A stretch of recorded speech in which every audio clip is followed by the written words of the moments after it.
we go. Okay, ready? Okay. JB, are we all good in terms of the audio? We're getting a nice strong bar. I think we're good. I think we're good. Okay. This is the part where I stand at the front and check that everything's okay. Which hopefully it is. But that's fine. I'm pretty much... I always say that like my strengths in running events is like I'm happy to be the clown at the front who's like, okay, we're just waiting on technology. Because technology is awesome, but sometimes we have to wait for it. Yes? Yes! Okay, welcome to the second session of the We Move series. Okay, you're going to have to give us more. Give us more! Give us more! Yeah!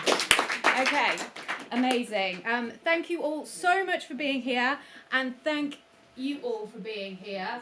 We have love for you and love for you, especially because we realise many of you are trapped at home if you are in London, because there's a tube strike right now.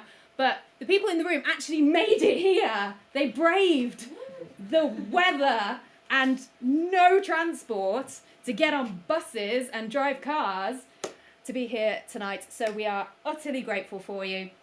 So this evening I am so pleased that we get to spend this time exploring immersive sound with Halina Rice, who I will talk about in a minute, but also in L-Acoustics Creations.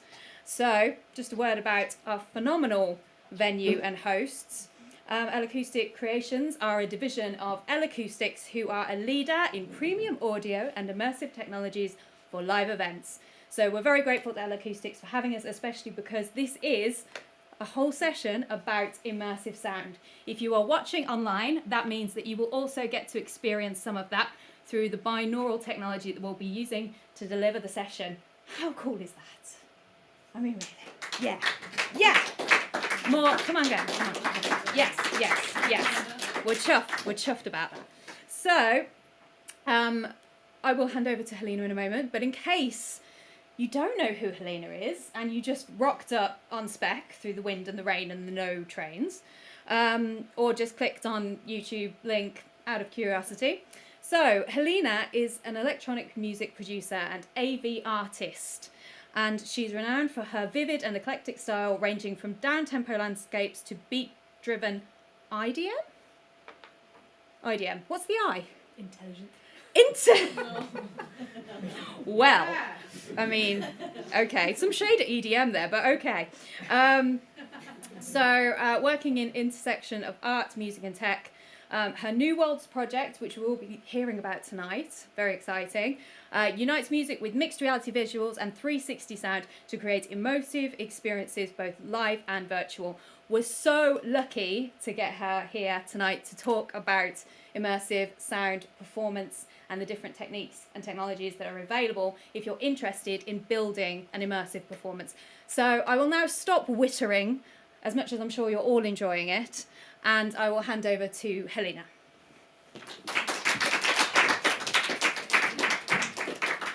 So first of all, thank you very much, Music Hackspace, for having me here this evening, and thank you also to L-Acoustics for giving us the use of their showroom today so that we can actually experience some of the wonderful immersive sound in this room. So as Jenny mentioned, my name's Halina Rice. I'm an electronic music producer, and I've been producing and releasing music since about 2015. But for the last couple of years, I've been moving the project a little bit more towards what we might call an immersive experience. So that obviously during lockdown was more on a live stream basis, and then in the kind of last 6 months, that's moved into real world venues. So in terms of talking about constructing immersive performance today, first I just think about what does immersive mean, because immersive is a word that gets used and bandied around quite a lot. So I looked at some definitions online, and one of them was quite about the emotional experience of what immersive means. So that is describing experiences that completely surround a person to make them feel part of an alternative environment. And that's something that I really like to seek to do with my shows, is to try and place people in a space that's a little bit outside of the day-to-day, so they really feel that they're coming to something a little bit different than the ordinary. And the other description you get is often quite technical, so the coming together of technology and reality. So we're all beginning to be familiar with concepts like VR, AR and XR, which is either mixed or extended reality. So some of this is to do with the technologies that exist to enable them, particularly in those ranges in visual, but also in sound and in other kind of tactile style sensors. So in terms of the elements that inspire me, I'm very inspired, always have been, by people that use music along with visuals. So this is one example. This is Rival Consoles, an artist on Erase tapes. He both produces audio and also programs all of his own visuals in, I think it's in Max MSP, and creates these beautiful coherent shows in which the audio is actually interplaying with the visuals. But on the other side, I'm also inspired by people who are visual artists who then actually cross over into sound. So this is an exhibition by Rio Giacada, which has been a couple of times in London now, if you had a chance to catch it. This was actually at 180. The Strand was one of the venues that he showed this at. What you actually had was projectors projecting this sort of moving barcode on the ground. And people would actually come into the installation and be a part of it, and sound would be playing from a sort of 360 around you, which was interplaying, and it sort of felt that it was almost being produced by the graphics. So it was a very enveloping experience. This is another example. This is an exhibition called Beyond the Road, which was at a Saatchi Gallery just a few years ago. It's an exhibition that was curated by James Lavelle, who is a music producer himself. This was just one of the rooms that in the whole of the top floor of the Saatchi Gallery, they would create different environments with different lighting, and there would be a different track playing in each of these environments. So again, it was just pushing you into different experiences and fully giving you a 360 feel for different experiences. And then finally, this is a group called United Visual Artists. So they tend to work using kind of darkness as a sort of blank canvas. And they'll use white light often, but then they'll also work with sound artists, like for instance Mira Calix was providing sound in the same exhibition that this came from. So it's a really sort of powerful, and you can see it's almost quite like an Alien Encounter style feel to the experience. So those were things that really inspire me. So both looking at music, but also looking at it from an arts perspective as well. So in terms of how that's been expressed in some of the shows that I've put together, this is an example, a picture from a show I did just before Christmas, which was at the Copeland Gallery in Peckham. So the three key parts that I employ to create immersive experiences, and this is still a developing process for me. So one would be the visuals. So I have projected visuals. I work with 3 different designers. I'm not a visual artist myself. So I work in tandem with them. Some of those visuals are mixed reality, which we'll have a look at and have a little live demo of later. Some of them are generative art, so by procedural coding. And some others are audio reactive and built in various gaming engines. The second part, or most important part, is probably the immersive sound. So you can probably just about see that there's a range of speakers. So for Copeland Gallery, working with L-Acoustics, we had 12 speakers ranged around the room, so on a horizontal plane, and so it was very much tailored around the audience, because there was even sound coming from behind the audience. And then the third part of this, that again I'm not really an expert on, but it is something that again is an encouragement for people to DIY if you want to, is to work with lights as well. So on the lighting side, I can control the lighting as well as the immersive sound, all coming out of Ableton. So the centre of my setup is that I use Ableton as music production software, and I use Ableton Push 2 as a controller.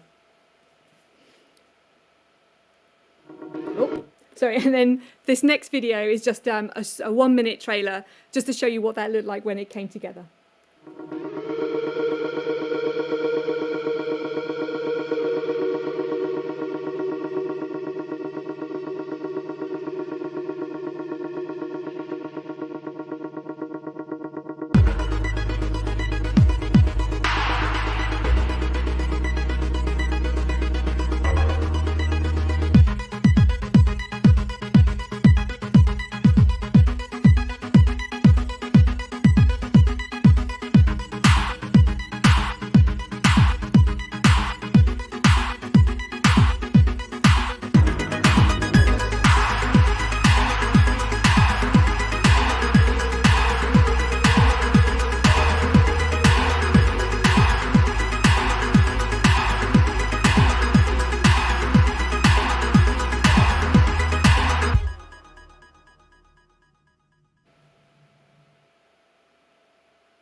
Okay.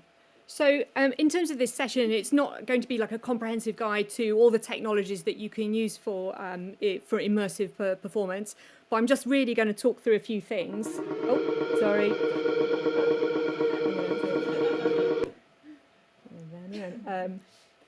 Apologies. Yes. So I'm just going to talk a little bit about my background and the journey over the last few years that's brought me to this place. I'm going to show you a little bit of the behind the scenes of the technology and softwares and how they fit together. We're going to do a couple of live demos. And then just at the end, I'm going to do a showcase of 3 tracks just to show you all the elements working together. And then I think there's time for questions at the end. So in terms of my background, I grew up playing the piano and studied also a little bit of orchestral percussion. And I studied through to A-level, and I did first year of my degree. I didn't sort of major in music, but I did it as a subsidiary degree. But it didn't really feel to me that that was going to be a path for me. I was there with a lot of technically excellent sort of classical musicians. And so at that point, there didn't seem a pathway that was relevant for what I enjoyed doing. I actually went into another job for many years working in digital and marketing and running digital operations for retailers. And that actually became quite relevant to what I'm doing now, because I was always very fascinated by new ideas and technical innovations. I'm personally not super technical, but it sort of gave me a confidence to work with teams of people who were coming with lots of different technical skills and sort of understanding enough in order to knit those things together. And I think that's where the project is now. In a sense, it's not just me. There's actually a team of people who are contributing skills in order to bring these various elements together. And then I eventually enjoyed composing. I was in bands outside when I was working full time. But I always really wanted to get my compositions down into music software. So I had a few failed attempts of buying music software like Cubase and Reason, but I'd kind of trip over on my own. I didn't really have a network of people that kind of understood the software. So I eventually signed up for a part-time 3-month course at Point Blank Music College, which is in East London. And actually it was a really very lucky for me find, because I actually got really into electronic music. And they had some excellent tutors who were working in electronic music themselves. They were super supportive to me, to the point where they supported me in releasing my first EP, Corinne, in 2015, which was just 3 tracks. And on finishing that diploma, I actually thought I was going to work in sync music. So I rang around lots of sync agencies and eventually was seen by one who actually had a subsidiary commercial record label, and they signed me to make an album for them, and that was Redux, which was released in 2017. But during that time, all that time, I enjoyed the process of making and releasing music and understanding more about that. But I really wanted to perform live. So initially, I would be playing on some of there's quite a lot of electronic networks in and around London, which are quite good at platforming emerging new artists who just want to trial new ideas. So I spent a lot of time playing on those. And coming with a love of AV, I started working initially with VJ Mowgli, who produced these really beautiful monochromatic visuals in Max MSP. And initially my setup was that I had Ableton, as you can already see, it's at the center of my setup, Ableton Push, and then I would serve the graphics through a VJ software called Resolume. And at that point, there was a little piece of OSC code that would mean when I triggered the tracks, it would actually start the tracks playing in Resolume. So I could sort of cycle through the tracks with all of these different kind of abstract graphics going in the background. So this was a sort of very embryonic move towards an AV show. Cutting forward to 2019, I was lucky enough to be invited to play at a hackathon event at Abbey Road Studios. So this is actually Studio 2 at Abbey Road. And just cycling back a little bit to when I released the Corinne EP in 2015, at that point I had reached out to lots of students at different art colleges to work with me. And one of them that came back was this guy, Jan Batirik, who's standing next to me here, who was studying motion design masters at Royal College of Art. and we produced a video together for one of the tracks on Crin. And we both at the same time were thinking about let's maybe do some work together. And I had this opportunity to play. So he's actually based now in Czechia. He flew over, and we very quickly, we only had like 2 weeks to prepare.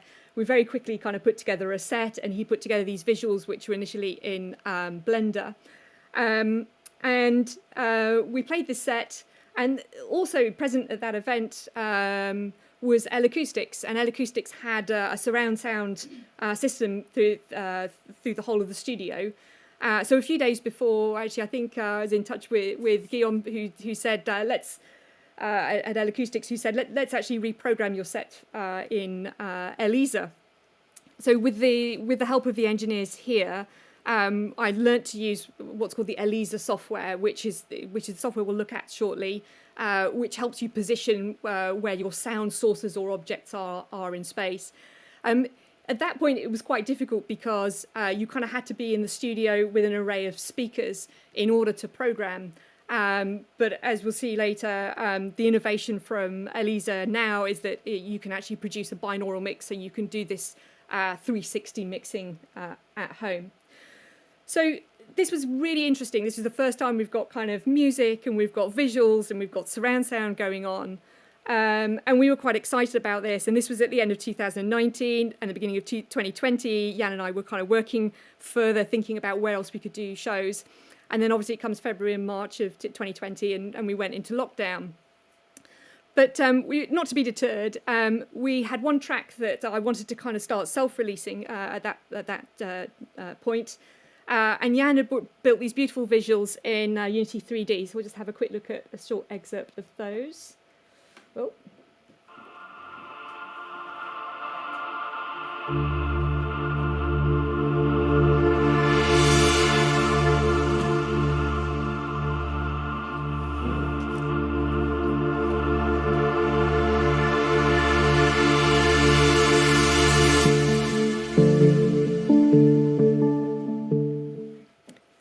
So we had these visuals, and there were probably lots of ways in which I could have performed them. At that point, everyone was going into live streaming, so we were kind of like, okay, how do we use OBS to do live streaming performance? And there were lots of people doing different things, like green screening or just projecting visuals on themselves in order to bring a little bit more life to the performance. And it was at that point that I actually thought back to an experience that I'd seen a few years before in 2017. When I was lucky enough to go to Ableton Loop conference in Berlin. And I'd seen this producer, No Such Thing, working with a visual designer called Daito Manabe. And I'm just going to play you a short excerpt of their video. And what I couldn't work out when I was watching them was that literally I could see the visual that you're about to see, but I could see them in front of the visual in real time, doing the same actions as what appeared to be the film, and I couldn't work out how they were doing it. So you can just kind of see that they were literally stood there doing exactly this, or using controllers, etc. So I sort of sat down with Jan and said, well, how do we think that they're doing that? And when we scrutinised some of the video of their live performance, what we could see was that they were actually using 3 Kinect cameras. So for anyone who's not familiar, that Kinect is actually now a bit of a defunct piece of technology that came with the Xbox, and it was devised so that it can actually take an infrared picture of your body and your movements and map it live into computer games.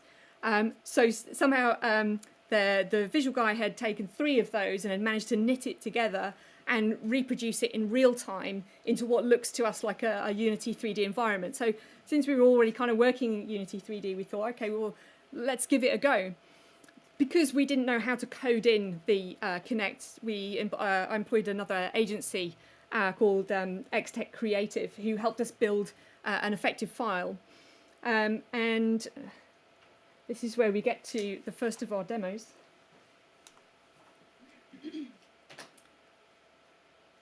So what X-Tech did effectively was take Jan's Unity visuals, turn it into a sort of film that's effectively playing, and then they're mapping live my body movements through the Kinect camera direct into the Unity file. So I'm just going to give you a little bit of a view of what that looks like.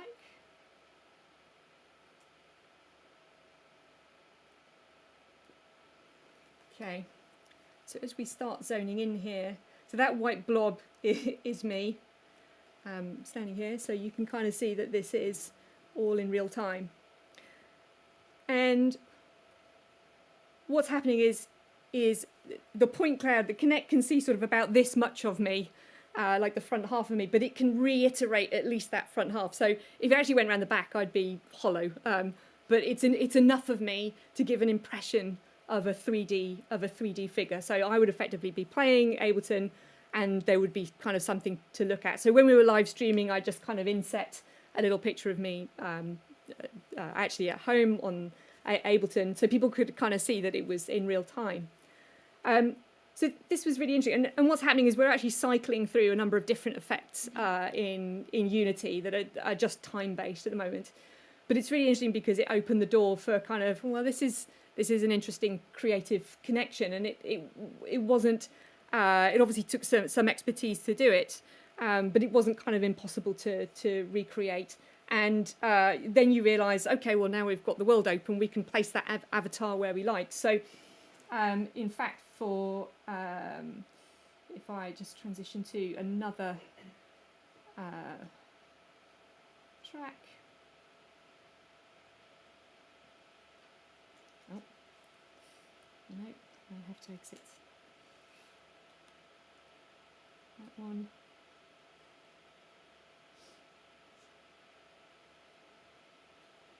So this is the second track I released in January 2021, was Terrain. So here what we had was two avatars. So there's one of me standing up and there's one that's sitting underneath. And then so we can spin it and we can rotate this island. So we're like, okay, yeah, so we can use more than one avatar. So I think at the moment, in a second, there we go. So it just starts to spin and rotate. So you can kind of see how that works. And then following that, we released another single, which was Breaks. And that we actually built sort of more like a cityscape. And we just placed multiple avatars. So like every corner you went around, there'd be some of me kind of playing on Ableton, or at that point using some drum pads. So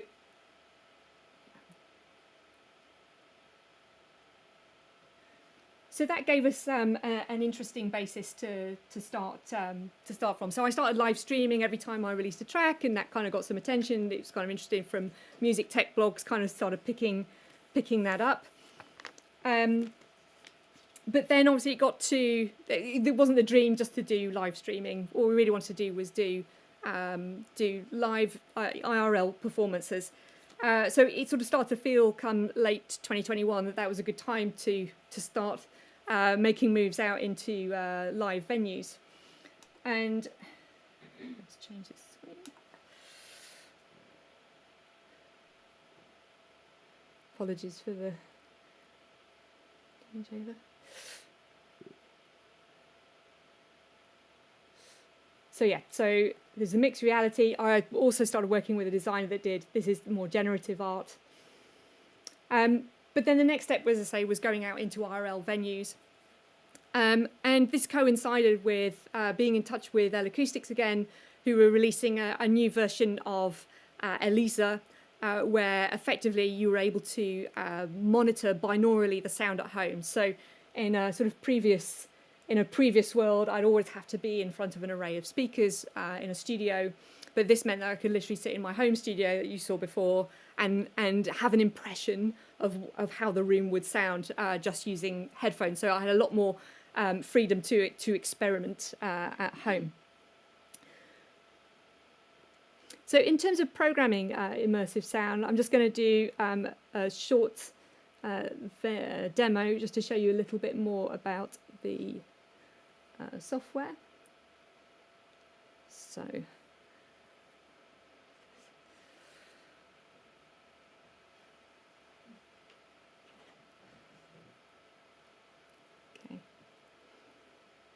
the first thing I'm going to show you is just a little view of the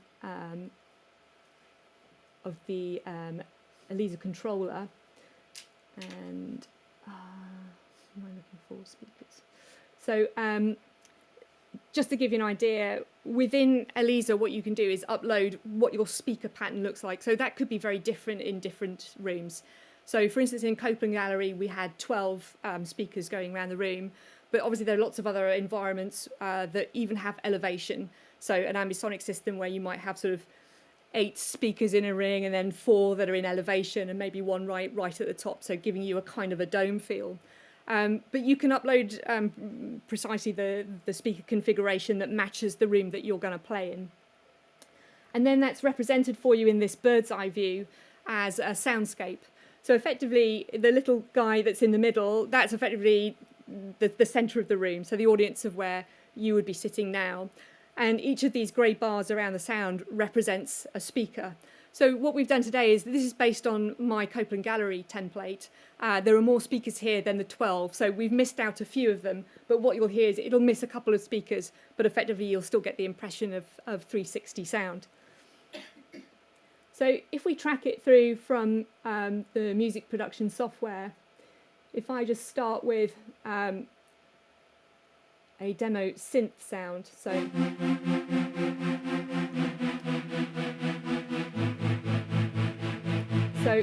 what I'm doing is just looping a synth sound so that you can locate where that is in the room. So that sound's going out to in 2 outputs. So basically it's a stereo sound that I'm sending 1 and 2 left and right signals out. So I've mapped that to its 1 and 2 sound sources. And that's going to go out to via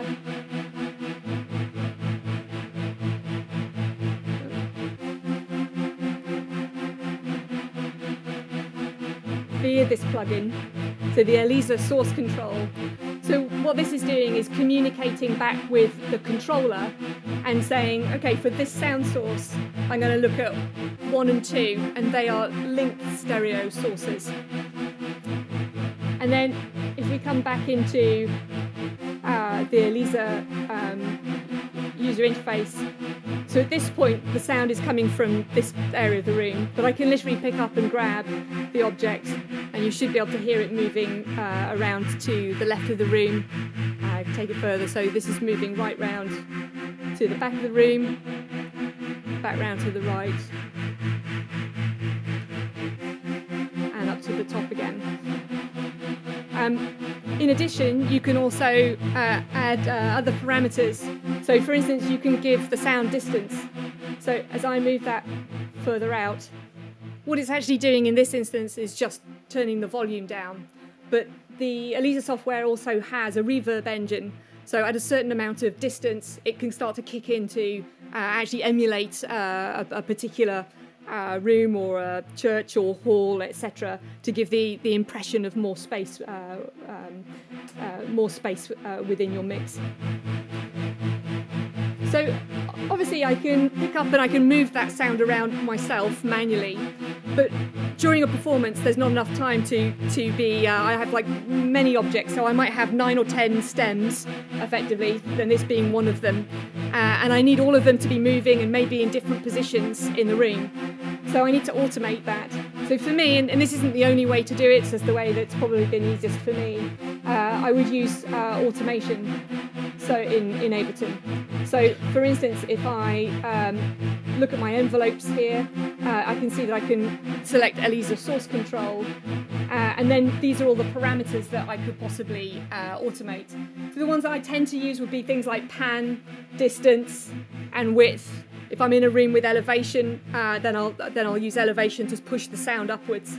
But just to give you an idea, just as a brief idea, we can take the sound from. So as you can hear now, and because it's a stereo linked sound, I only have to automate the left signal for it to move the left and the right. So that's going to move the signal around in that loop. I can also automate at the same time the distance. So it's actually just turning, it's going to move the sound around the room and it's going to turn around. So you can imagine you can do all manner of things using these different bits of automation. So if we were to then look at a project like this one, So in this instance, this is the amount of stems. So I would have maybe 9 or 10, something like that, stems that I'm going to map as objects or sources within Elisa. So I'm just going to change this Elisa controller for the one with all of them, where I've added those as sound sources. So you can see that there's many more of the sources that have been added in there, and you can see that they're all as objects all around the room. And the interesting thing for this piece is I wrote this just as, it's almost like just a sound portrait. So I don't need to think about the drums and a bass just being at the front of the room or some kind of instrument being matched to me. I can place those sounds wherever I want. So at the moment there's a sweeping sound that should be moving from the front to the back of the room. And you can kind of see I actually kind of hand recorded in some of this automation. And if we go back and have a look, for instance, at the pan information for just one of these tracks, you can actually see I actually just used the controller to literally record that movement directly into Ableton. So it's particularly interesting for this kind of thing where you maybe just want the sound to come from here, sound to come from there, etc.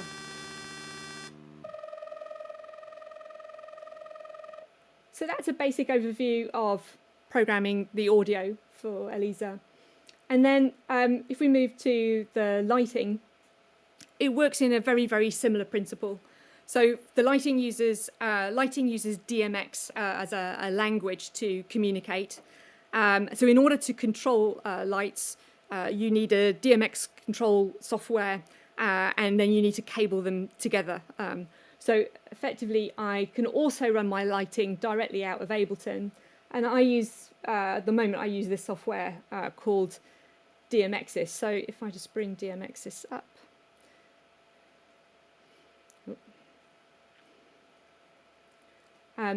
So DMXIS kind of mimics what in hardware would be, a big mixing desk with loads and loads of faders. The principle with this is that each of these lights, so this is a sort of core of 4 that I take out, although I sometimes extend it out into a bigger rig. The principle is that each of these lights is given a DMX address, and that tells the light which fader to respond to, and then they have a group of faders that are ascribed to each light, and each of those faders is going to give the light a different piece of information. So just to explain how that works, let's just see if this works. Let's just initiate and just check that they're all working. So these are movable headlights, so I can change their position directly from here. So again, if I look in automation, you can see I'm using DMXIS in my envelopes. And for instance, if we go to channel 6, this should be for 2 of the lights, the dimmer. Let's see if this works. Yeah, so that's bringing up the white light. If I then go to channel 1, this is going to give panning information, so that's going to spin the lights around. If I go to channel 3, that's giving tilt information to the lights. And if I then look at what that looks like for a track, so this is the same track as before, but with the lights. And as you can see, I've written in automation for each of those controllers. Now, obviously with lights, there's lots of different ways to do things. Some people, there's lots of automatic settings that you can use. I think the interesting thing about doing this is that particularly if you want a bespoke effect, so literally I can program the lights to do stuff precisely on the beat or at a particular time, it just gives a different impression to the audience. So it's maybe suitable for this kind of show, but maybe not suitable for more like a DJ or producer set.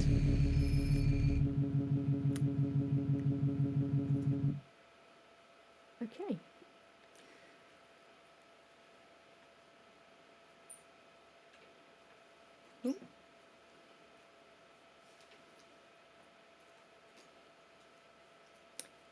So effectively, that is the three main elements that I'm using. So we've got visuals, three different types of visuals. There's mixed reality, there's some audio reactive, there's some generative art.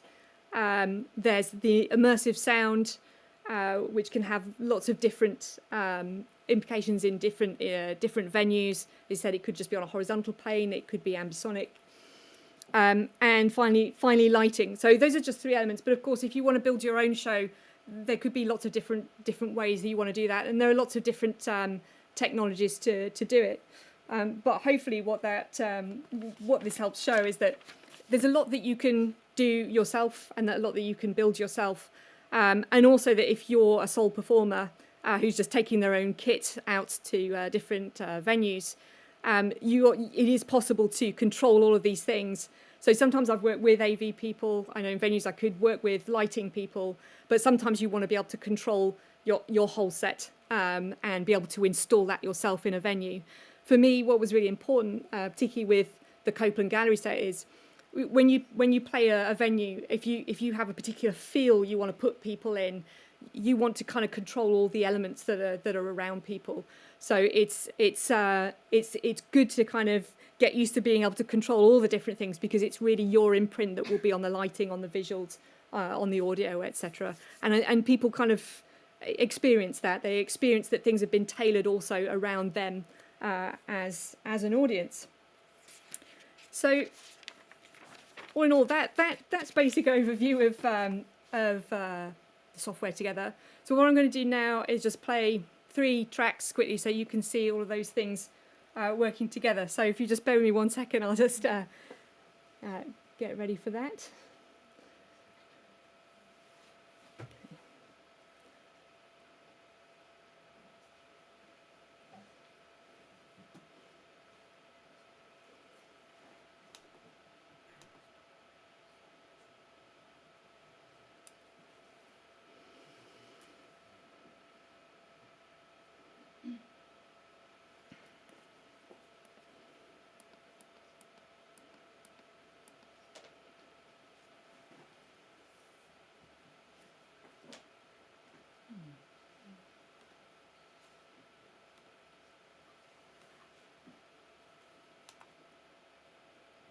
See if this works. Nope.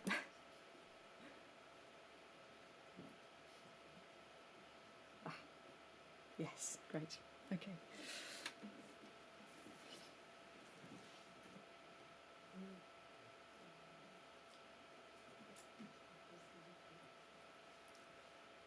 Okay, should we have the lights?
Cool.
So, don't know if there's any questions or.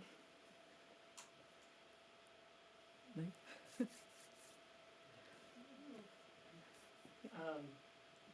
It's so cool and everything works, but I'm curious, what was some of the larger technical challenges, like the stuff that just kept you up trying to get it all to connect, and maybe the second part would be like when everything is working, like what's the most exciting or challenging part on the creative side? Yeah, sure. It's interesting you say that because it's like I'm now two of everything. Particularly, it's sort of a concern because Connect is a defunct piece of technology, so there's going to be a point at which we get another update and it will probably no longer be functional. And they are making new models, which are the Azures, which are mostly used out of industrial use. So all of these things are kind of placeholders in a way, and there could be other pieces of technology. And funnily enough, I was at an AV conference the other day, and they were using an Azure instead. So maybe it's a little bit more stable and probably going to have more updates. So that's on one side. And yeah, in terms of technical challenges, always like setting up. There's something that, that's going to be a challenge because you're always in a new place and you've always got a new system.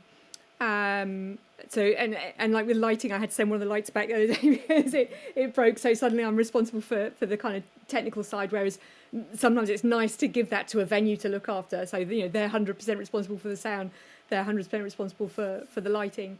So I think you definitely keeping up at night. It can do. I suppose the payoff, if you can keep on top of it, is that you've just got that little bit more control when it does work and and that feels good when it does. And one of the things I try and do is just allow as much time as possible to be in a space to set up. So for Copeland Gallery, we took a whole day setting up and testing with L-Acoustics. And we also, as soon as you go into a new room, it sounds different again. So we had to sort of stand in there and just sort of make some adjustments on the spot. So yeah, it's so it can be a challenge. And actually, in the long term, as I was saying a bit earlier, I don't necessarily want to be an expert in pro lighting, but this is kind of good to give a kind of sketch, maybe if I'm working with a lighting designer, to say this is the kind of thing I'm looking for, and then we can kind of work from there. So sort of encourage people to do it DIY to start with, and then build from there. Does that answer your question? Yeah. Cool. Was there a hand? Oh. There's Hi. no, hi. When is your next live performance? Oh, I'm glad you asked. Did you No. It's a great excuse for to plant in the audience. So I'm playing next. I'm actually playing in Glasgow first of all at Sonica Arts Festival on March the 19th. But then my next London show is on the 24th of March. And that's going to be interesting because that's Eclectic, which is just near Waterloo. And it's a really fantastic kind of arts and music space for experimental arts and supporting platforming artists who are trying to do innovative ideas. And they already have a bespoke ambisonic system inside. So for the first time, I'll actually be using Elevation speakers, but I'll actually be working. So the Elisa software will actually be driving that on from my laptop.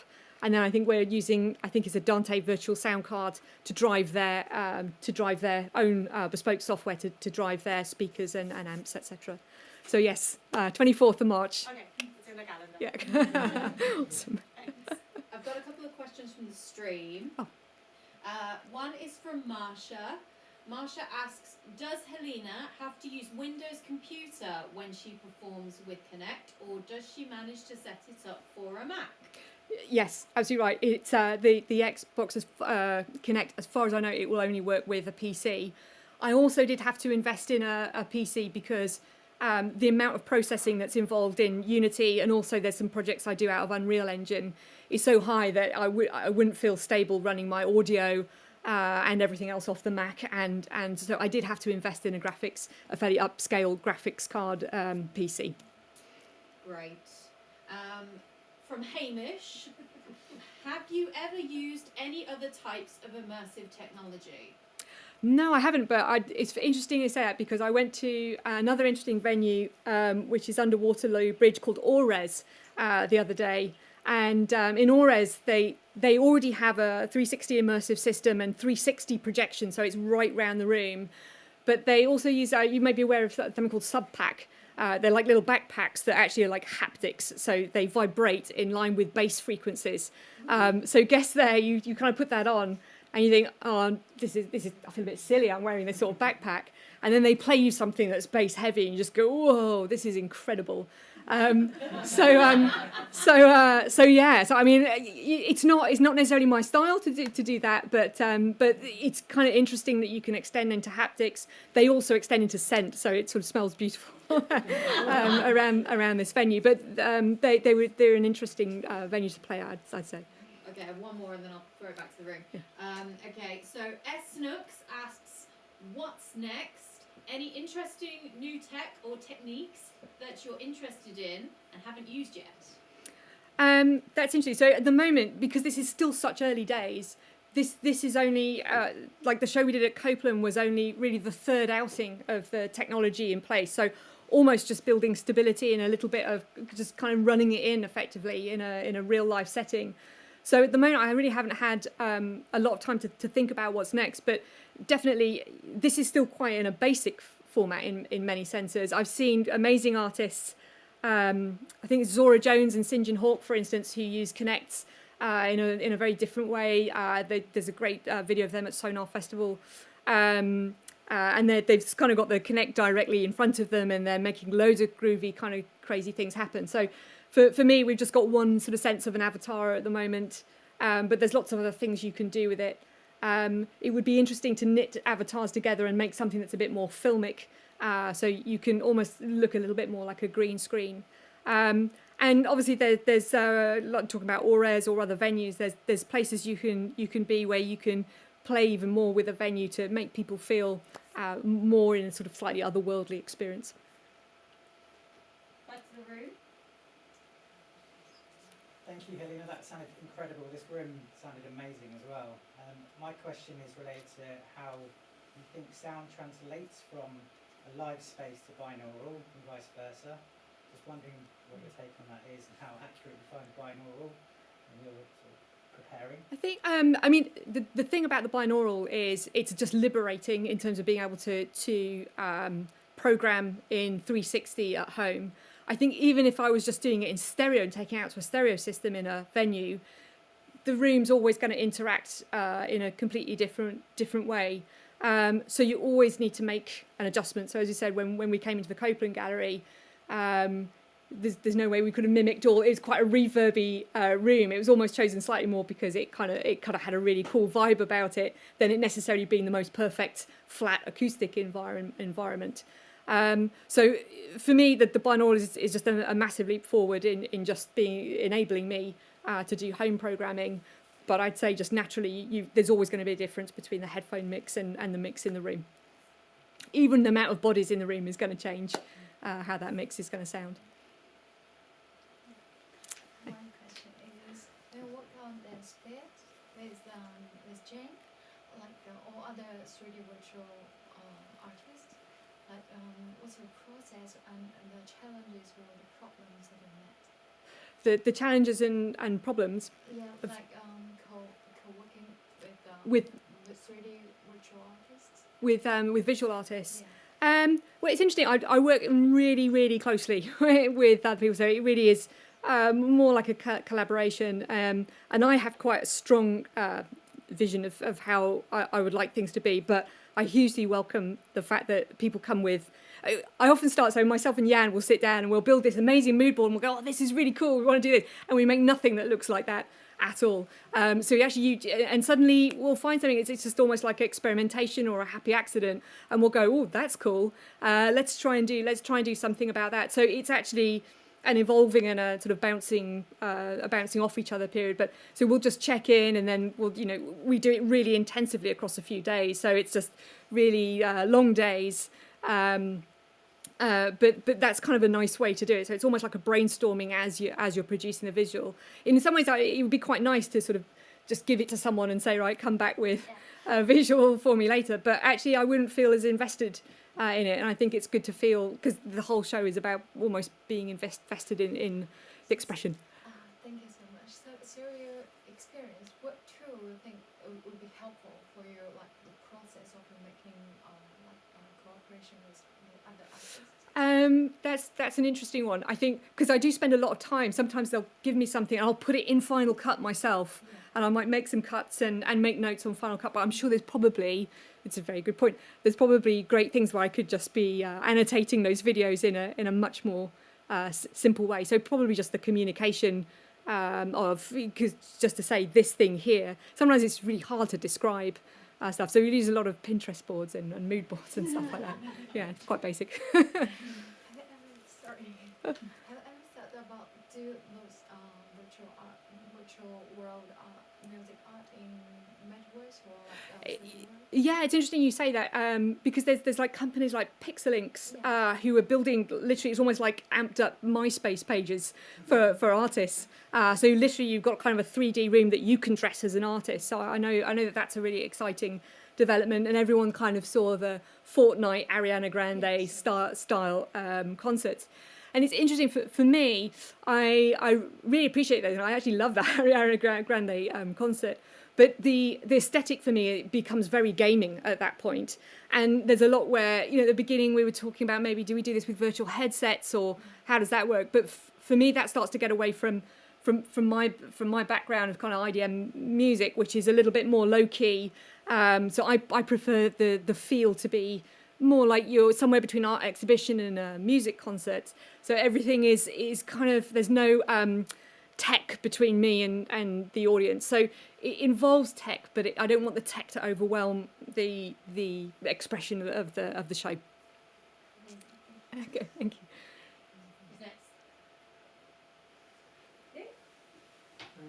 I have two questions. Do you ever pan live? And also, my second question is, I noticed on every channel you're only in 2 outputs. Can you output to more than 2 speakers at once? The reason it's 2 for each channel is because they're stereo tracks. Okay. So would you? I don't know if you'd even want to on each, because each of those represents one stem. Yeah. So it's like bass or synth or vox. So yeah, it's an interesting point actually. In fact, I'm going to let Guillaume answer that because from L-Acoustics. So, yes, we can actually do great copies Sorry, of. can you speak up so they can hear that? Projection. So, yes, you can actually create copies of a track to many locations. You can just replicate different locations within the software. So if you want to surround with a particular kick or something, you can do that. But sometimes it's not great to do that because you would potentially create more destruction and construction in terms of sound. It will depend on the position of speakers and timing and stuff. So you can do that, but you should try before when you play. It can be dangerous. We have another question. Oh, did you have a second question? Oh yeah, do you ever pan live? Oh, do I ever pan live? Not so far. It's interesting because I know that with other artists, sometimes they've had like an Elisa specialist literally alongside the artist doing some live movement. So far there's been kind of so much to think about that almost I have to leave it to automation. But it's an interesting idea, particularly if I was doing one of those soundscapes to kind of move it around and maybe in response to the audience as well. Yeah.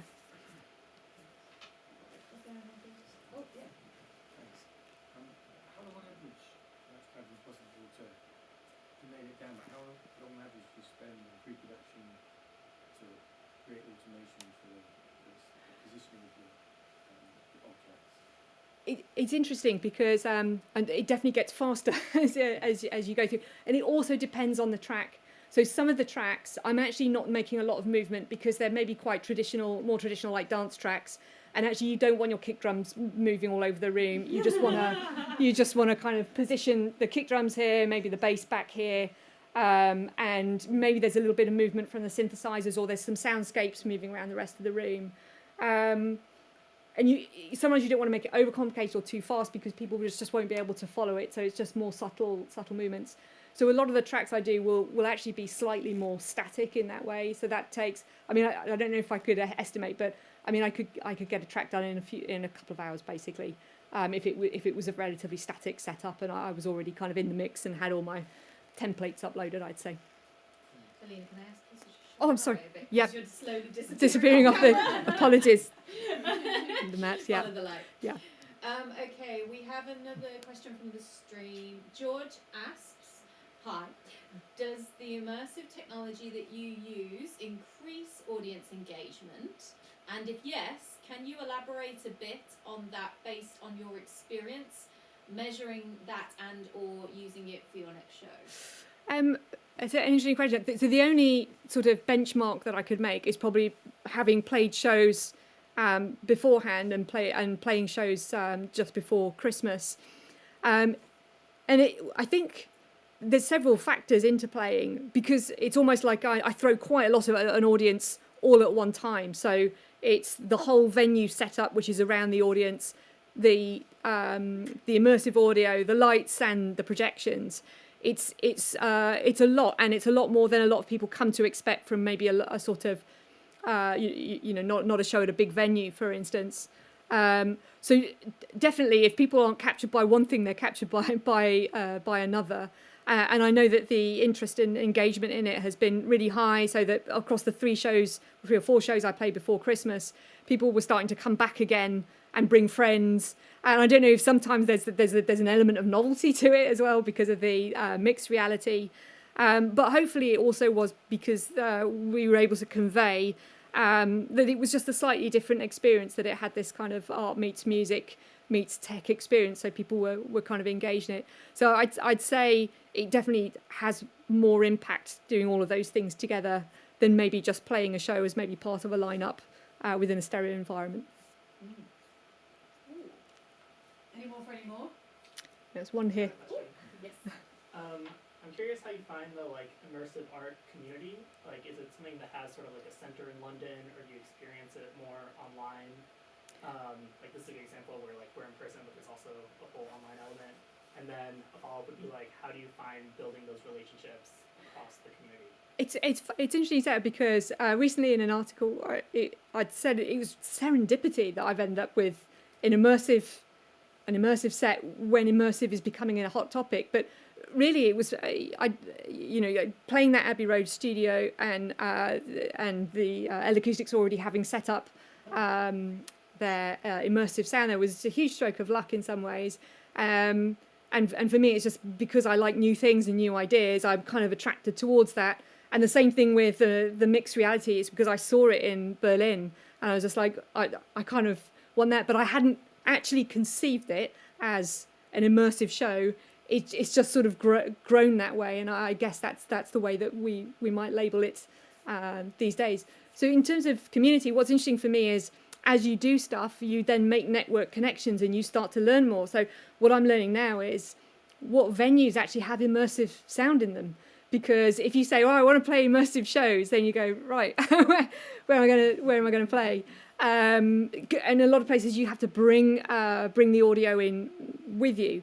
But then you start to discover. So you start to discover, there's this place over here, or that place, or Eclectic, where for my next show, it's like I actually went to talk to them without even knowing that they had that immersive, and they were just so excited that someone was going to come and use the technology. So I think it's what it feels like right now is it's burgeoning. It's really growing. They're doing workshops are sort of selling out for learning about immersive technologies. So I think it's a growing community. So I'd say as I do, that's how I reach out and I learn. Yeah. Awesome. Yeah. Cool. Cool. I think Great. we can leave Thank that. you. Thank you very much.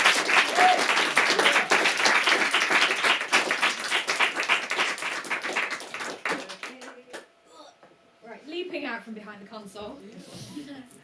Okay, everyone, thank you so much for coming along to the second We Move session with Halina Rice. Yeah. Thanks again for being here, and thank you for watching online. We see you. We loved all your questions. Thanks so much for participating. This session will be available to watch back on our YouTube channel, and the next session will be in a week's time on International Women's Day. We actually have a triple bill for International Women's Day week. Yes, we do. Our first session, just do the quick promo bit. Our first session will be with Katie Tavini, who is one of the top mastering engineers in the country. So if you have no idea what mastering is or why it's relevant to record making, Turns out it really, really is. This is a great session to come along if you are a music maker, a songwriter, a producer, anyone who has any questions about mastering. This is basically a free-for-all Q&A, a conversation Katie and I will be having. It will be very entertaining because we're pals. So yeah, come along. It will be fun. You'll find out stuff. Then the next day, we are having another session with Helena Does Audio Stuff. Helena Does Audio Stuff is a prolific YouTuber. She has a very tight, delightful production community attached to her YouTube channel, and she will be coming along to explore songwriting workflows for producers. You don't have to be a producer to participate. You can just come along. But if you have any questions as well around how to get rid of your creative blocks in order to make music, this is a great session to come along to. And then our third session, the next day, oh my God, will be, who will it be with? Oh yes, we'll be with Vicky O'Neon, and this will be our first session that's hosted by University Arts London's Creative Computing Institute. And now this is an amazing session if you're interested in rhythm.